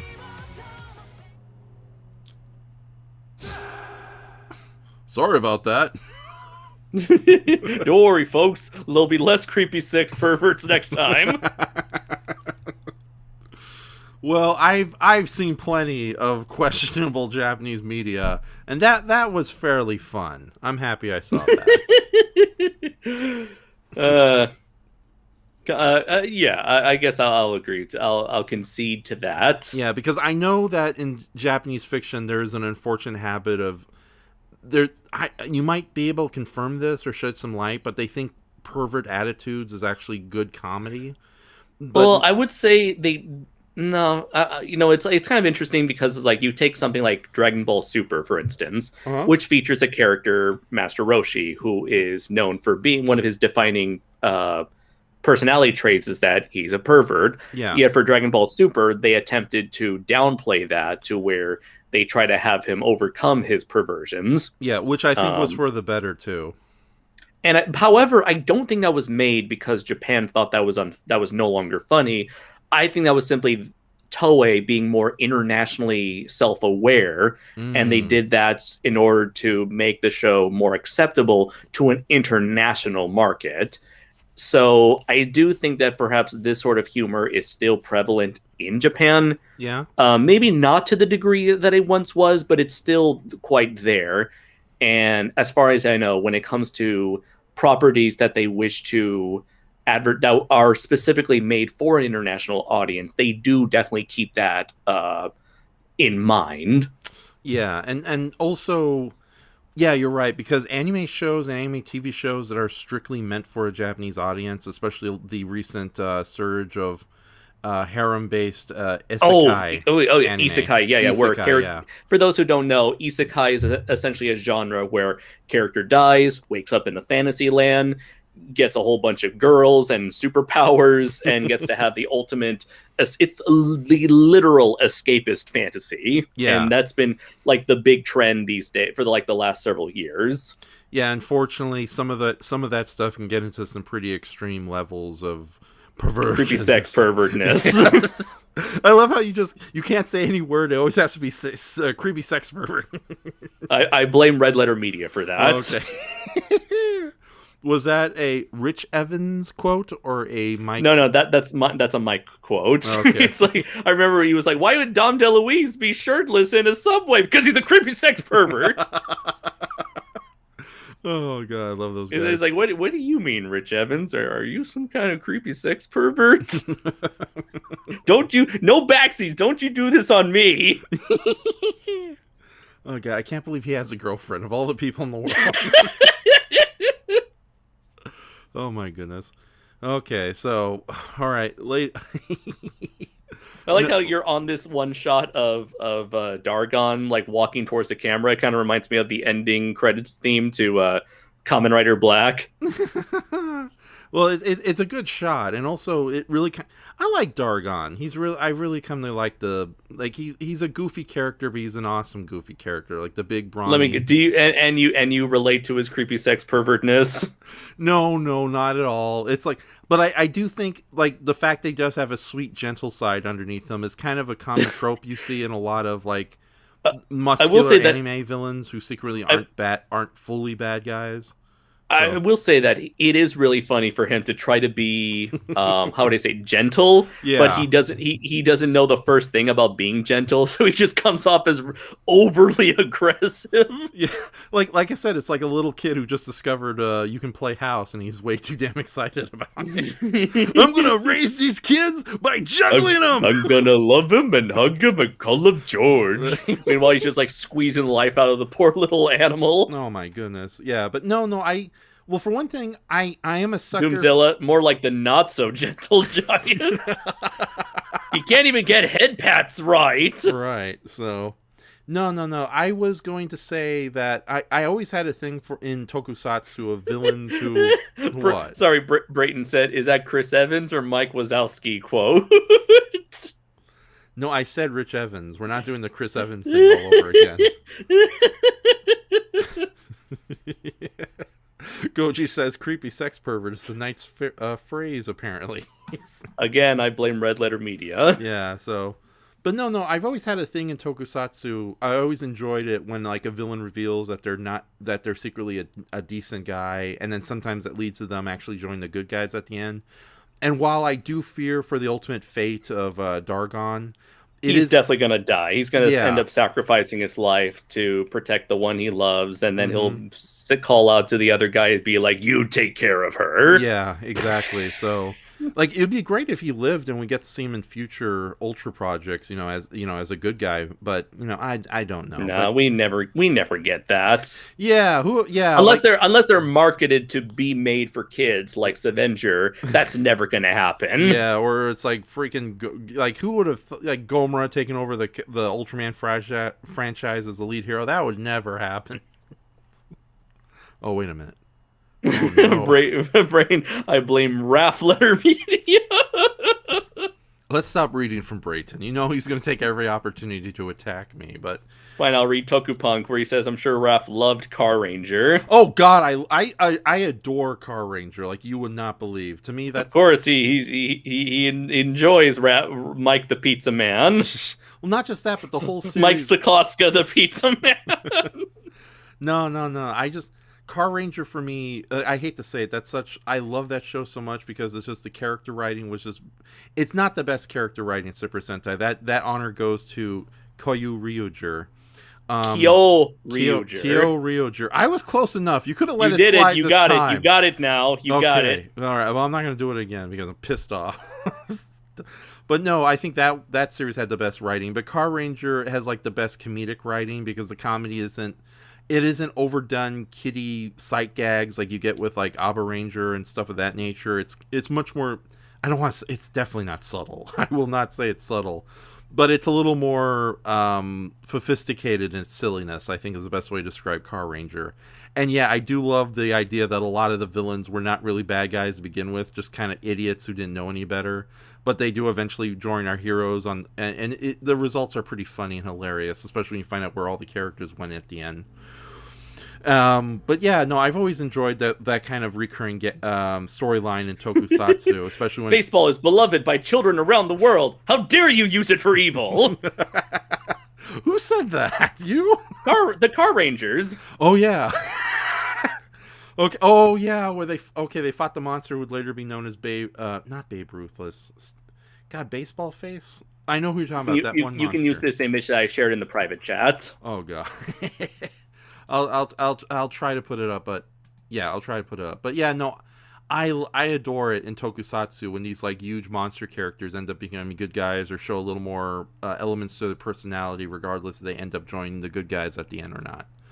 So yeah, so I'm very happy that Darrgon has definitely shown that. But you know, at the same time, yeah, it's like somebody wrote in the comment section, redemption equals death, and that's unfortunately true for a lot of characters in Japanese fiction. So, but yeah, and also remember, if you're not human, you deserve to die. To be fair, though, in Ultraman, it's a 50-50 give or take. If you're not human, you might survive or not, as opposed to like the current state of Kamen Rider and Power Rangers, where yeah, they don't want to give any kind of redeeming human qualities to their completely non-human looking characters, unless of course it's a funny side. Unless character. you're a Japanese pretty boy, your ass is grass. Oh yeah, definitely. Like almost all the villains in Tokuger, you know, it's like they were more developed than the lead villain who was human looking, but they all died horrible deaths, while the lead human villain, you know, got his bizarre redemption arc in the last 4 seconds. So. And Laura says, "What about the Roomba? Rest in peace, Roomba." Yeah, earlier when Zaragas fell into the building, she was screaming, "No, think about the Roombas, no." Okay, but no, I actually enjoyed this episode quite a bit. I'm glad that it was more sweet and kind-hearted than it was sweet. Weirdly sweet. We are doing Japan here. You got to give what you're given. Oh my god. So, but yeah, it's like, thank God it's not like episodes of Super Sentai where when a monster falls in love with a human, it's usually done in a much more disturbing way, like the giant alligator creature, clock alligator, palm tree creature in Abba Ranger, who just wanted to lick girls or something. So it's like, no, that's not right. Stop. So, oh my god. So Tokupunk says Q Rangers were mostly aliens and they didn't die.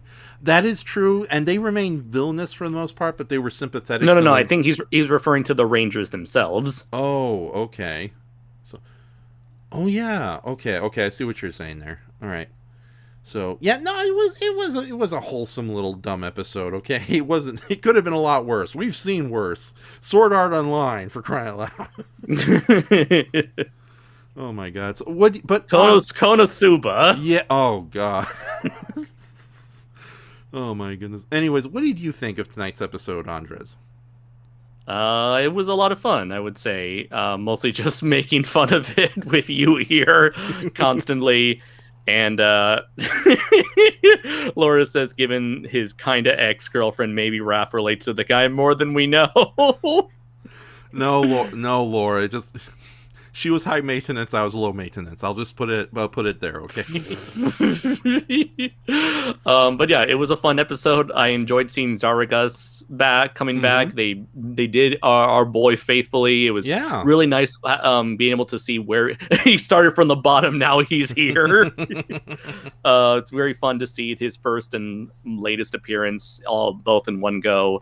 The plot line was pretty amusing. It was ridiculous in the sense that it was entertaining in the sense that it was so ridiculous. I was laughing the entire way, but I would say it was the good kind of laughing, not the uncomfortable kind of laughing. Yeah. Like I said, there's a lot of anime that just kind of takes a little too far, and I'm glad that Ultraman has still remained mostly family friendly. It's like the only time I ever thought it got into like creepy sexual gags is like the second Ultraman Zeroth movie, where they had two very bizarre out of nowhere gags that I think would not fly definitely for like American audiences.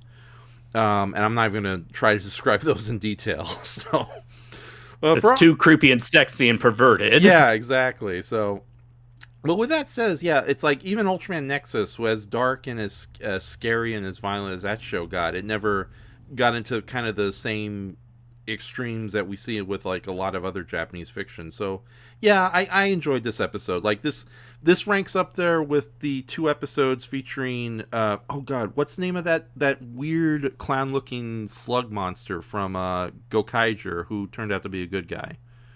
I don't know. Okay. That's all right. But yeah, it's like those 2 episodes of Gokaiger where they actually befriend a failed soldier from the Anzac Empire. And he actually ends up becoming a not exactly a friend, but not an frenemy, just like a weird acquaintance. They're just surprised to bump into every once in a while. So yeah, and those episodes were written by the same guy behind Car Ranger. So yeah, this very much gave me a lot of Car Ranger, Gokaiger feelings of just like upbeat romantic comedy with some really cool action sequences going on. And yeah, it's great to see Zaragas actually, because I tried revisiting the episodes of that Zaragas appeared in Ultraman X and Ultraman Ginga, and he's basically just a glorified cameo in those 2 episodes. Whereas here, even though he's not the main focus of the episode, it's cool that they actually let him cut loose and they reference a lot of his original appearance with a lot of the fight scene gags they did. So, but yeah, I really did enjoy this episode very much. Are you, being a big Tiga fan and not really getting the lore that the original series at all offered, even in the final movie to an extent, are you looking forward to next week's episode? Oh yeah, most definitely. Okay. It'll be because we never got to see, like we were told that Tiga defected to the good guys, but we never actually see it happen or explain. We never really got to see why he did so. It was mostly left ambiguous, which I enjoyed, but seeing them actually attempt to explain how this version of Ultraman defected from the bad guys, it'll be interesting. I'm very curious to see how they'll end up doing it. And as for a potential double feature, I don't know, maybe we could potentially do a Dark Tiga episode before going into this flashback episode. That's a good idea, but the dark, you mean Evil Tiga from the original Ultraman Tiga? Yes. Yeah, that is a 2-parter story, though. But then again, it is like the Gargorgon situation where he only really shows up in the second half. So I'm sure they'll do a recap at the beginning of the second half. Yeah, so yeah, that might not be a bad idea. So Laura Brayton, I'm not reading your comments concerning my ex-girlfriend. So. Your kinda ex-girlfriend. Yeah, kind of ex-girlfriend. Nothing. Yeah, it's Brayton. You said it yourself. You hated dating, and you knew how, and you have a good idea how it ends horribly. Okay, so, but yeah, let's see. Anybody has any major questions or comments you want to do before we end the night? I'm talking to you in the audience. Hey, you. You by the keyboard. Write stuff that doesn't involve you guys yelling at me.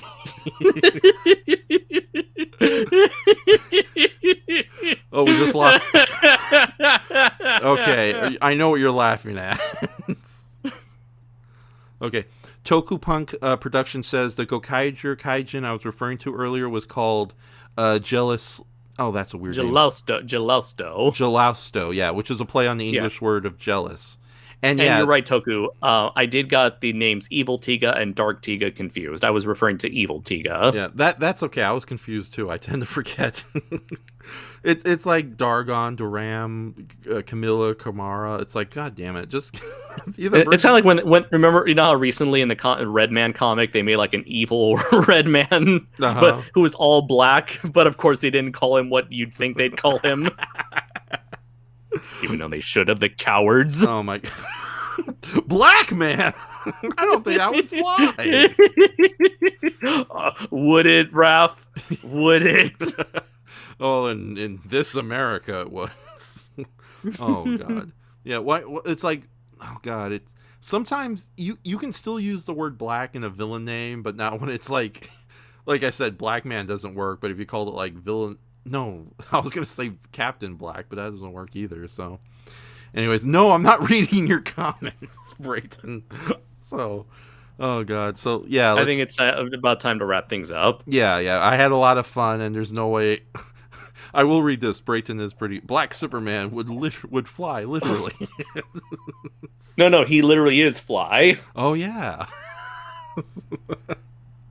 Goji say, wait, I thought Red Man was evil. Apparently you can get even further beyond. Right. Warrior King, hey dude, sorry you're late. Sorry you're late to our little party, but he says, hey, sorry I missed most of the stream, but yes, the latest episode was pretty fun despite how silly its premise was. Yes, indeed. And speaking of which, guys, if you want to leave like questions about the Ultraman franchise or thoughts on Ultraman, go ahead and do so in the comments when this live stream is over. That way we'll catch it for next week. Laura's like, we watched an episode of Ultraman. Damn it, acknowledge us. Notice us, Ralph. Hi, Laura. Hi, Brayton. Witness me. Laura, no. She jumps into a truck and explodes. Why? just because the director of Happy Feet told you to do it. You didn't need to do it. George Miller, that's his name. Now I remember. No, okay, just explain. George Miller was the director of Mad Max, Fury Road, and Happy Feet. So I'm not pulling stuff out of my brain again. How about the Black Lanterns from DC Comics? They were pretty awesome, asks Warrior King. Yeah, they were. As well as the villains from Leo called Black Star. Oh yeah, definitely. So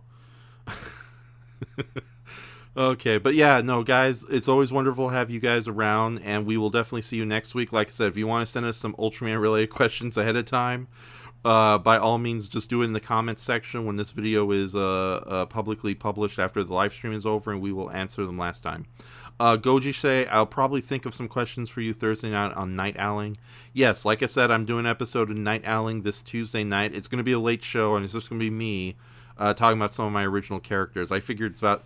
Like, I'm on the verge of finally getting this stuff kind of published in a way, but at the same time, it wouldn't hurt to give some kind of archive of like, hey, how the hell did you come up with Boo? I ripped off Close Encounters of the Third Kind. Oh, shit. So, and Brandon says, I have many questions, none of them pertaining to Ultraman. Good. Save them for Night Owling. Right. Yeah, no, Night Owling, this is going to be mostly me sharing artwork and original characters, and it's just going to be a one-man show. Because like I said, as much as I love hanging out with you guys, when I do that with other people around, it's like, oh great, he's going to his magical fictional worlds again. So we gotta, yeah, I really gotta have a night where we go over like you and Draco Zool and your creative process and all the different characters. Hell yeah. Yeah, okay. That's a good idea. Something I'll try to see, because I know October is going to be very busy for me, because we definitely have the live watch of Mad Monster Party and the Halloween is Grinch Night. We have more episodes of Ultraman Trigger, but also I'm going to sneak in the episode of Ultraman Tiga with that witch monster Gilambo. So we'll probably do that towards the end of the month in October. You know, make it a spooky double feature, even though it probably will have nothing to do with the Ultraman Trigger episode that will air around the same time. Although how awesome would it be just to find Galanbo will be like one of the monsters that'll appear next month. Right, that'd be great. Yeah. So Warrior King says, oh, and Starfire's big sister Blackfire, she was cool too. Yeah, okay, I guess. Laura, go ahead. You'll be the last question of the night. She says, "There's Black Lightning." Wait a minute. Oh. Well, but You know what Black Lightning calls Aquaman? What? Whitefish. Ha. Oh, okay. And Laura says, okay, I kind of have questions. And Goji says, I see what you did there, Laura. So, and I just saw what you did there, Laura. And as such, I'm not going to answer your question now. So, and nice choice of Halloween specials. What? I just got it too. Okay. All right. So we're going to end tonight. Andres, do you want to say anything before we call it a night? Be sure to check out Draco Azul, available on Amazon, Comixology, and Kindle. And also look forward to my upcoming Draco Azul novel, which I just finished, and it's currently going through the editing and beta reading stages. Thanks in part due to both Matt Denian and Laura and Nick Fitkin. Greatly appreciate their helps there. And be sure to check out Laura and Nick's podcast, the Review Roulette podcast, available where all podcast distribution sites are found, as well as their YouTube channel at the Review Roulette podcast. Be sure to check out Matt Denian's novels. You can find them on severedpress.com as well as on Amazon by searching up Matthew Denian. And finally, I do want to give a shout out to my friend Zach Cole, who is currently hosting a Kickstarter for his horror thriller comic adaptation of his first book, Blue Moon. So do check out that Kickstarter. In fact, let me just bring up the link right here so I can share it in the comments below. So yeah, and I'll post it. In the comments. If not, you can post it in the private channel. I'll repost it in the chat. Yeah. See, getting it right now. Okay.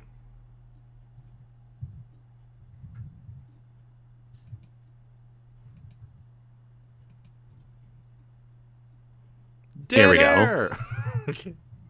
So let's see. They need to reach a $5,500 goal with 22 backers. Only 42 days to go. So any and all support would definitely be grateful for you guys. I read his novel, his original book of Blue Moon.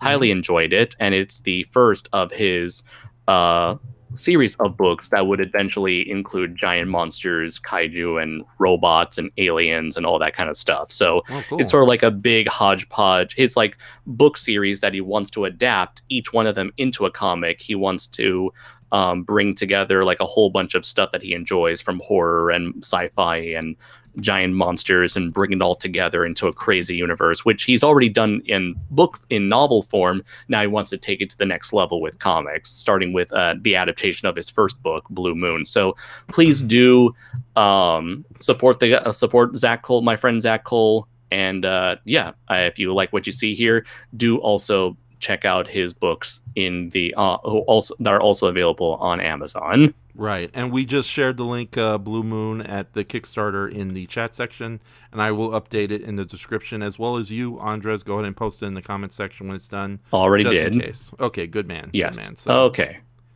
All right. So, God, you guys are throwing a lot of comments at me right now. So, I think we should end it. Since we didn't hear the regular theme song, I'm going to play it for the song going out. But I will catch you in a little bit, Mr. Andres. Thank you very much. Sorry about that. Thank you so much for joining me for tonight. This was a very fun episode. And thank you, everybody in the chat and anybody watching the future. If you're watching the future, by all means, go ahead and leave questions in the comment section as well. And support Blue Moon. Blue Moon, too. Support that. That sounds awesome. So, all right. So, ladies and gentlemen, thank you very much as usual. Let me turn on the music, and I will see you next week.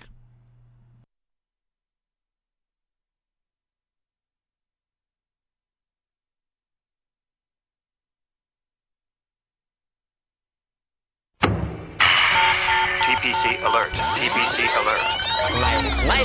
You've been enlisted into a top-secret live stream called Pull the Ultra Trigger, a weekly live watch and review featuring Enshohma and KaijuNoir. So strap yourself in to a brightly colored, nitro-filled funny jet. It's time to pull the Ultra Trigger. Trigger.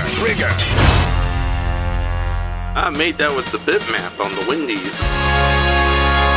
I hope they don't hit each other too hard. Smite it. I am Mr. Red. And I'm searching for my knight in shining armor. No way. Way. Oh, thank you. Are you being sarcastic or sincere or a little bit both? Smile, smile. Smile, smile.